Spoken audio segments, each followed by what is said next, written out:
Hindi ko alam kung paano ko to sisimulan tong video na to. Pero tatalakayin natin ngayon guys is tungkol sa mga vlogger na nagpo-promote ng online casino. Yan. Mga vlogger na nagpo-promote ng online casino. Bakit ba nangyayari to sa Pilipinas ngayon na meron tayong ganitong problema? Bakit may vlogger, no? Yan, big shoutout kay Awit Gamer na nalulun sa sugal. 'Di ba? May mga ganun eh. So tatalakayin natin ngayon. Hindi ko alam kung paano ko siya, kanina pa ako video dito, pero hindi ko alam paano ko sisimulan yung video kasi nga ang dami kong kwento tungkol dito, no, sa online gambling na to. Marami akong gustong i-reveal tungkol sa mga vlogger na nagpo-promote ng online casino. Kasi nga, danas ko din yun eh. Kasi nga, aminado ako guys, isa ako sa mga nagpo-promote din ng ganyan. At mostly din sa mga vlogger na kilala nyong yumaman dyan sa online casino is kilala ko din. At isa pa sa mga malalaking tanong dyan, ba't hindi ako yumaman dyan? No? Kasi dapat isa na ako sa mga sobrang yaman na vlogger, no, na nag-promote niyan.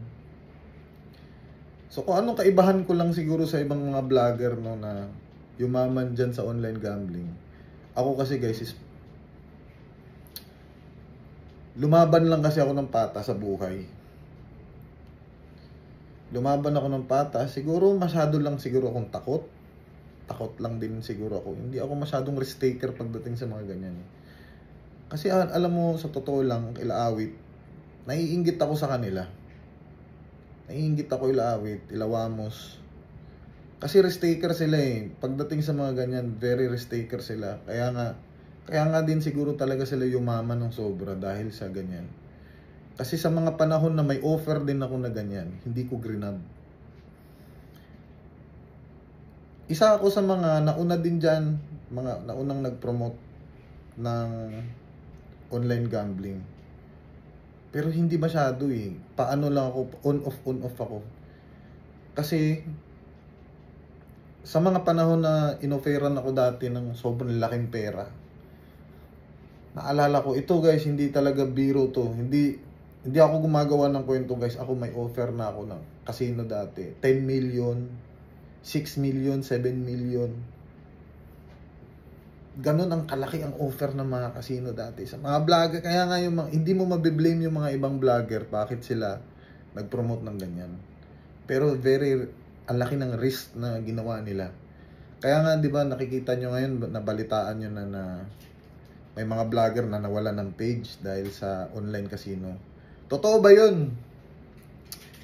Ako naniniwala ako hindi totoo 'yun na may nag-take down ng mga page nila dahil sa ganyan. Complicated kasi yan eh, hindi nyo kasi magets. Kasi sa totoo lang, once na mag-promote ka talaga ng online casino, kahit wala pa yung, hindi pa dumating yung batas na bawal na mag-promote ng online gambling, nati-take down talaga ang Facebook pag nagpo-promote ka ng gambling. Alam namin yan guys kasi mayroon kaming Facebook team. Tapos mostly sa mga vlogger na nagpo-promote ng ganyan, may backup yan sila sa Meta. So ako dati, nung kapanahon nang nagpo-promote pa ako ng ganyan, yung online casino,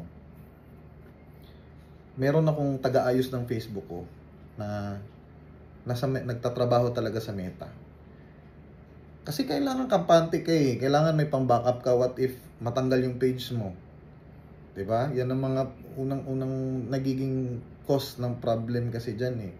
Baka ma-take down yung page. Kasi bawal kasi talaga yan sa social media. Ang pagpo-promote talaga ng ganyan, bawal talaga. Kahit dati pa lang. Hindi lang alam ng mga tao na hindi talaga ina-allow ni Facebook ang pagpo-promote ng online gambling. Dati pa lang. Hindi pa lumabas yung sinusulong nilang batas ngayon.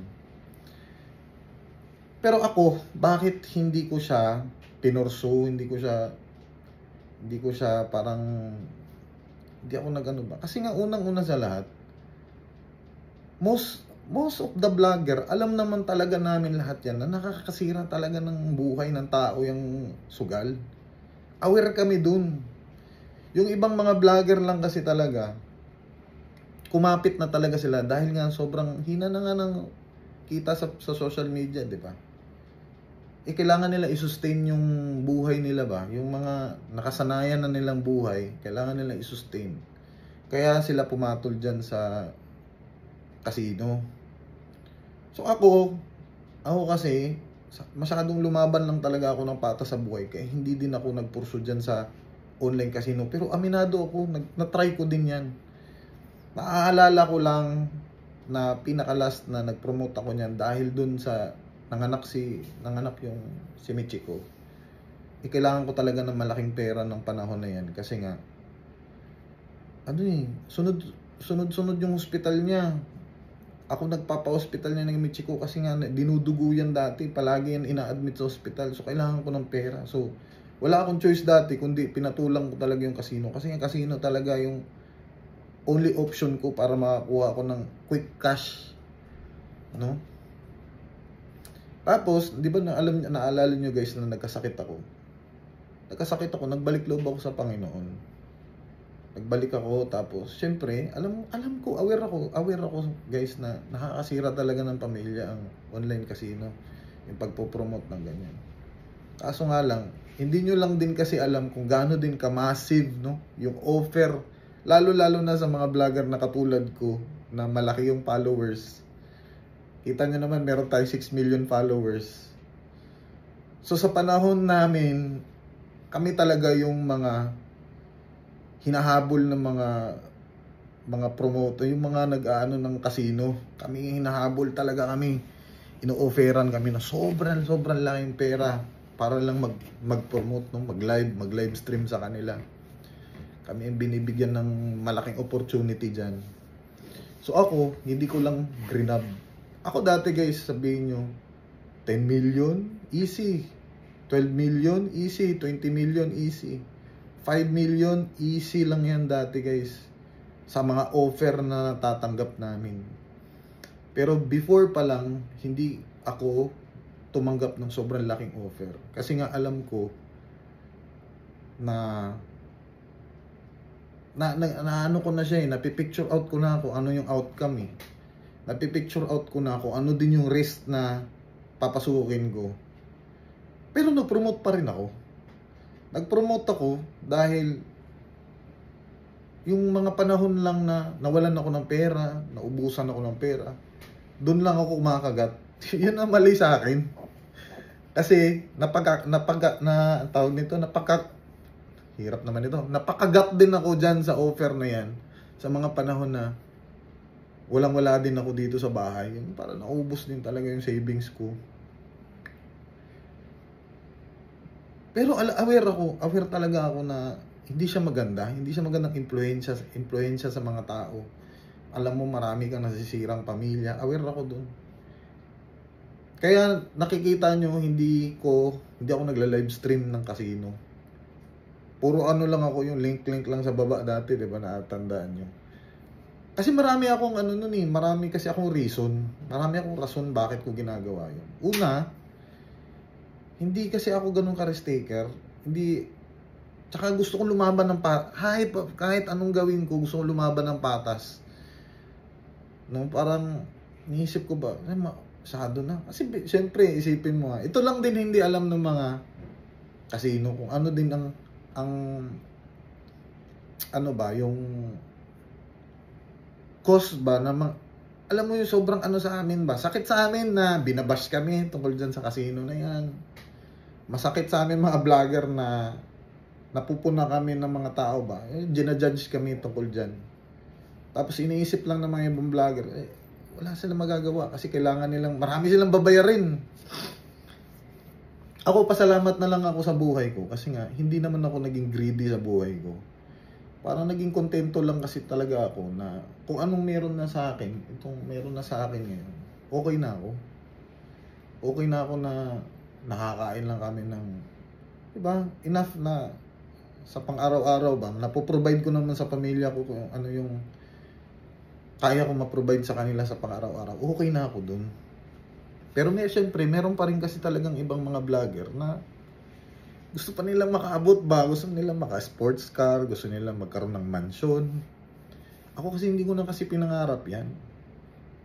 Pero syempre, gusto natin, di ba? Gusto naman natin, pero sana na lang sa alam natin hindi tayo nakaka-apekto ng ibang pamilya ba. Kasi aware ako na pwede kang may masira kang pamilya dyan eh. Pag masobrahan ka na sa pagiging greedy mo, babawian ka din ng Panginoon kung anong nakuha mo lang din. Lahat yan guys, may balik yan. At aware din ako dun. Kaya nga, ginamit ko lang talaga yung pag-promote ng casino sa mga emergency lang dati. Nagkakaroon lang ako ng emergency, dun lang ako nag-grab ng casino. Pero hindi ko siya pinurso. Hindi ko siya parang tinambayan ng matagal. Ganun. Tsaka ang dami ding risk ha. Pag nagpo-promote ka ng casino, ibabash ka ng tao. Pag may trabaho ka na hindi mo natrabaho sa casino, pagbabantaan ang buhay mo. Ako, ilang beses na pinagbantaan ang buhay ko dahil dyan sa casino na yan. Hindi ang mga tao nagbabanta sa akin, yung mismong casino. Kasi nga, meron akong mga natatanggap na mga casino dati na hindi ko na natapos yung trabaho nila. Gawa nga ng, ayoko nga, sa totoo lang, ayoko talaga mag-promote ng online casino. Dahil lang talaga na may deal ba, may pinag-usapan na kayo na ganito yung presyo, ganun. Na pinagbabantaan ng buhay ko dati. Kaya mahirap din. Kasi marami din akong mga kilalang vlogger na pagbantaan din yung buhay nila dahil sa mga ganyan. No, kasi nga, malalaking kumpanya yung mga yan. Hindi yan yung mga nang-o-offer sa amin ng casino. Malalaking kumpanya yung mga yan. Maraming mga connection sa gobyerno yung mga yan. Kasi hindi naman yan sila basta-basta eh. Ngayon, na sinusulong na talaga ni Subiri yung dapat bawal na talaga mag-promote ng online gambling na dito sa Pilipinas, which is good kasi nga at least nasusolusyonan na rin ng kasi nga okay na yung casino, yung sa mga Okada, yung mga normal na casino, kasi nga mga pumupunta talaga dun mga sugarol talaga eh. Ang kaso nga lang yung mga tao na naglalaro lang sa cellphone nila,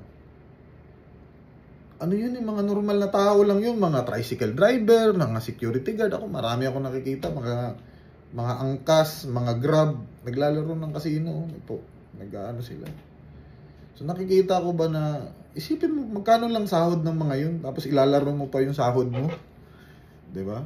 Kasi ang casino guys, para lang talaga yan sa may pera. Kung may pera ka talaga, technically, ang casino guys, para lang sa mga mayayaman yan. Hindi yan para sa mga taong Kasi kung gagawin mong stepping stone, no, ang casino, gagawin mong stepping stone yan para umunlad buhay mo. Hindi uunlad buhay mo dyan, posta ko pa itlog ko. Hindi yan ikayayaman mo. Kung normal ka lang na tao, nangangarap kang yumaman dahil sa casino, hindi uunlad buhay mo dyan. Natatandaan nyo yung bahay namin, yung pinakaunang mansion namin ni China dati, yung dito sa Bella Vista.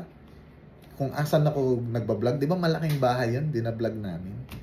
Yung totoong may-ari nun, kaya niya binenta lang sa amin ng mura yung bahay na yun. Kasi talo sa casino yun. Isipin mo, kaya ako, aware na ako, way back 2020 pa lang, na aware na ako na yung casino na yan, hindi yan maganda. Kasi mismo nga yung may-ari nung binila namin ng bahay, talo sa casino yun. Yung bahay na yun, napatayo niya sa panalo sa casino, binenta lang din niya yung bahay na yun dahil natalo siya sa casino. So, ito moral story talaga. Hindi talaga maganda yan sa mga tao, yung casino na yan. Itong umuusbong na online casino, kahit ako, hindi talaga. So ngayon, tatalakayin natin, maganda talakayin natin ngayon. Bakit may mga vlogger pa rin na nagpo-promote niyan? Pero alam ko guys na yung mga vlogger na nagpo-promote niyan, aware sila na nakakasira sila ng pamilya. Wala lang talaga silang choice dahil may malaking pera na involved eh. Milyon-milyon yan, milyon-milyon ang ino-offer dyan guys. Kaya nga kita nyo sila awit, di ba? Magugulat kayo. Saan siya nakakuha ng 69 million na, di ba? Ano siya? Sabi siya, may 69 million siya na pera dyan sa casino na yan. Kasi ang laki talaga ng binabayad sa kanila. Hindi nyo lang alam kung gaano kalaki ng binabayad ng casino sa mga vlogger na nagpo-promote yan. At bakit hindi ako nagkaroon ng sports car dahil dyan? Dahil nga hindi ko grinab yung mga offer sa akin. Dati guys, Diyos ko, kung grinab ko lang yung lahat ng mga offer na ng mga casino dati, siguro sobrang yaman ko na ngayon. Isa na ako sa mga nagpiplex ng mga mansion. Pero ako sobrang proud ako na itong bahay ko na to na tinatayuan ko, hindi galing sa casino to. Galing to sa paggagawa ko lang ng vlog na tutuwa yung mga tao. Ano to? Ito lahat ng yaman ko na naipon ko, lumaban ako ng patas, hindi ako lumaban ng unfair, no? Lahat nung time na nag-promote ako ng casino, ginawa ko lang yun dahil sa puro lang yun emergency. Na-hospital si Michiko dati. Doon, nag-grab ako, wala akong choice eh. Kailangan talaga, ang laki ng bill ko sa hospital eh. So, ang ginawa ko talaga, wala akong choice, grinab ko yung ano. At ang tumulong sa akin nun si Awit. Si Awit at si Wamos, sila yung tumulong sa akin para escalate yung ano na yun. Kaya nga wala din akong ano eh. Wala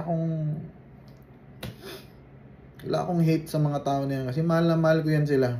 Yan si Wamos, si Awit. Si Awit naman ngayon, yung nangyaring issue sa kanya no, na down siya. Isa ako sa mga inutangan ni Awit. Alam niyo lang talaga. Minessage ako niyan. Kasi hindi ko naman alam na ano na pala siya. Nagtalo-talo na siya sa sugal.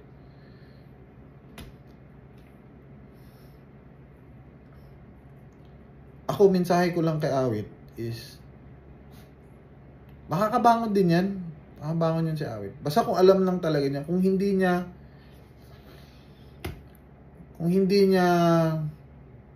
aayusin yung sarili niya, iiwan talaga siya niyan. Iiwan siya ng pamilya niya dahil sa ginagawa niya. Dati pa lang yan, guys. Kung alam niyo lang si Awit dati, andun ako dati nung panahon na umaakyat na ng puno yan. Si Awit. Ano yan eh, na-overwhelm siya sa pera. Way back before, 2022 pa lang yun. Ano na yan, na-depress na yan dahil sa ganyan. Kasi nga alam nyo, minsan kasi akala kasi natin yung pera ba, akala kasi talaga natin yung pera, yun yung magpapasaya sa atin. Mas the more na marami kang pera, mas lalaki talaga problema mo. Totoo talaga yun. Kaya nga, kailangan talaga na ihanda mo yung sarili mo pag magkakaroon ka ng massive na pera. Kasi ako, pinagdaanan ko na rin guys na nagkaroon ako ng malaking pera. Mahirap talaga eh. Mahirap talaga. Mahirap siya kasi lalaki din problema mo. Pag may malaking pera, tandaan nyo yun, pag may malaki kang pera, lalaki din yung problema mo. Totoo yun. 100%. Kasi alam mo bakit? Number one, pag magkakaroon ka ng malaking pera, hindi mo alam paano mo gagastusin yung pera mo. At hindi mo ma-realize yun na nauubos pala yung pera mo. Kaya nga kailangan na yung management ka sa pera. Kasi ang pera nauubos. Kahit gaano pa kalaki ang pera mo, nauubos yan. Once na ginastos mo yan, nauubos yan eh. Hindi naman, pera yan eh. Kaya nga, hindi naman inimbento yung pera para hindi gastusin, di ba? Alam naman, iipunin mo lang yan. Hindi mo naman iipunin yan, gagastusin mo yan eh. Pero ang tanong kasi dyan, paano mo siya gagastusin na hindi siya mauubos mabilisan? Kaya nga, number one, kailangan yung lifestyle mo, hindi mo dapat taasan yung lifestyle mo. Kung may pera ka man, yes, blessed mo yan. Pero tandaan natin lahat ng pera na dumarating sa atin, blessing ng Panginoon yan. Hindi naman binigay sa atin basta-basta yan eh. It means mahal ka ng Panginoon, kaya ka nabe-bless. Pero once na binawi sa'yo yan, it means may problema ka. Kasi nga, kaya siya binawi sa'yo, hindi mo siya alam paano alagaan yung binigay na blessing sa'yo ba. Diba? Hindi mo share sa iba, hindi ka nag-give back sa iba. Yun ang mga reason yan. Technically talaga, hindi talaga maganda ang pagpopromote ng sugal. Kasi, totoo naman yun. Na possible na may mga bata na pwede magsugal. Possible, kasi nga lahat nanonood dito sa social media. Palagi ko nang pinagdadasal yan sa Panginoon na pinagdasal ko din yan. Pinagdasal ko palagi. Ito na nga, dumating na nga ngayon na bawal na lahat na pwede mag-promote. So, yan, lumaban na lang tayo ng patas. At ang mensahe ko kay Awit is, ako nakikita ko kaya niya eh. Sarili lang naman niya kalaban niya ngayon eh. Kaya niya, sa estado ng buhay niya ngayon, kaya pa niya bumangon ulit. Kaya niya yan. Kaya mo yan, Wit. Kahit si Wamos, alam ko, nag-struggle na yan ngayon. Struggle yan ngayon dahil sa mga nangyayari mo. Na bawal na mag-promote. Pero ako kasi, hindi ako affected. Kasi kontento na kasi ako kung anong meron ako. Hindi naman ako, wala akong bisyo. Hindi naman ako nagiinom. Hindi ako nagsusugal. Hindi ako, na-try ko mag-promote, pero technically, sa totoong buhay, never ako nagsugal, guys. Hindi ako nagsusugal na sa casino. Hindi ko ginawa yun. Pero na-try ko mag-promote because may inoferan ako ng pera. Mensahe ko din sa mga tao na wag na lang talaga kayo magsugal. Wag talaga. Lalo na wala kayong pera na, wag na lang. Wag talaga. Wag niyong iposta yung buhay niyo dahil dyan. Kasi yan, kasalanan yan. Matagal na akong hindi nagpo-promote ng sugal, guys. Sobrang tagal na talaga. Although na ang dami ko pa ring offer na malalaki, pero tinanggal ko na lahat yan nung nagbalik loob ako sa Panginoon. Kasi alam ko na mali na ginagawa ko, sobra na eh, di ba? May naapektuhan ng ibang tao sa ginagawa ko.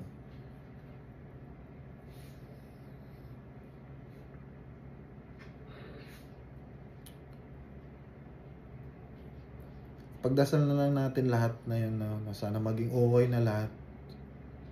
At sana si Awit makabangon. Panahon-panahon lang naman yun lahat eh. May panahon na nandito ka, may panahon na nandito ka. Yeah, ganun lang naman ang buhay eh. At the end of the day, experience lang naman lahat to. Lahat ng nangyayari sa buhay natin, experience lang yan. Pina-experience ka lang ng Panginoon. Yan, experience mo yan. O, try mo, mayumaman ka. Ako I'm blessed na naranasan ko din. Kahit paano, yumaman. Na-try kong nakahawak ako ng malaking pera sa buhay ko. Na-try ko yun. Okay naman din siya. Yung process ba? Yung dumating na problema sa iyo, yung paano mo siya i-handle, mararanasan mo lahat yan.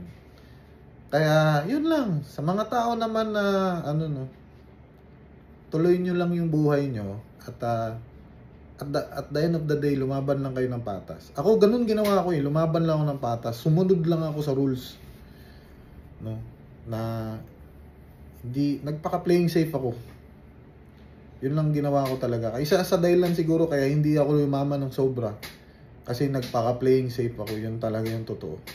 Real talk. Playing safe ako kasi takot ako makulong. Takot ako mamatay. Ano pa ba? So, yun lang yung way ko eh. Para ma-survive eh. Kailangan ko kasi ma-survive ako eh. Kasi nga, may anak ako. Ayoko masira. Parang iniisip ko kasi sa sarili ko na at the end of the day, kung magkawala-wala na to itong Facebook, mawalan ako ng social media, mabubuhay pa rin ako kasi nga, madiscarding tao ako eh. Kaya kong magnegosyo. Kaya kong maghanap ng trabaho sa sarili ko.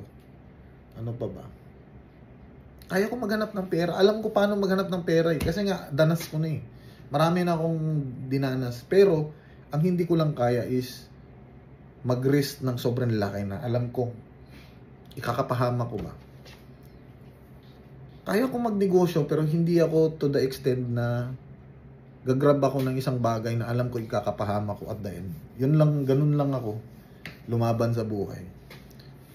So sa mga ibang tao, meron talaga ibang tao na risk taker sila. May ibang tao naman bold-minded. Ang bold-minded kasi hindi nila alam yung outcome na mangyayari sa kanila. Late na nila malalaman na pwede pala silang, 'di ba, magiging ganun. Hindi nila tinitingnan yung malayo. Hindi sila tumitingin sa malayo ba? Ano bang mangyayari sa akin 5 years from now? Anong mangyayari sa akin 10 years from now? Kasi ako ganun ako palagi. Tinitingnan ko muna, ito, kung papasukin ko ba to.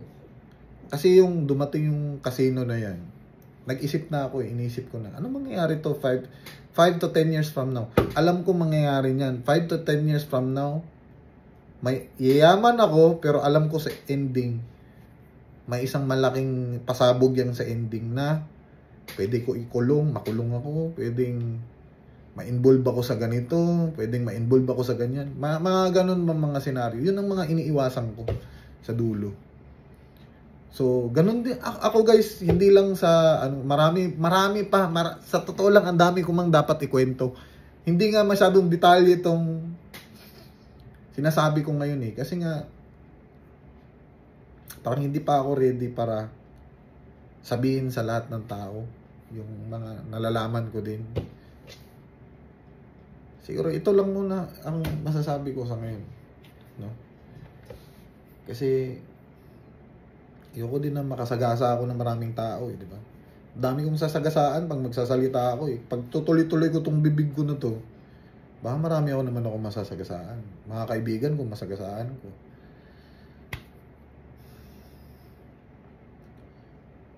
So, yun lang naman eh.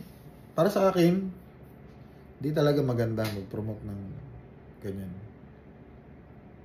Pero, well, di ko din sila mabiblame. Di ko mabiblame yung mga kaibigan ko nag-promote ng ganyan. Kasi nga, may pera eh. Di ba?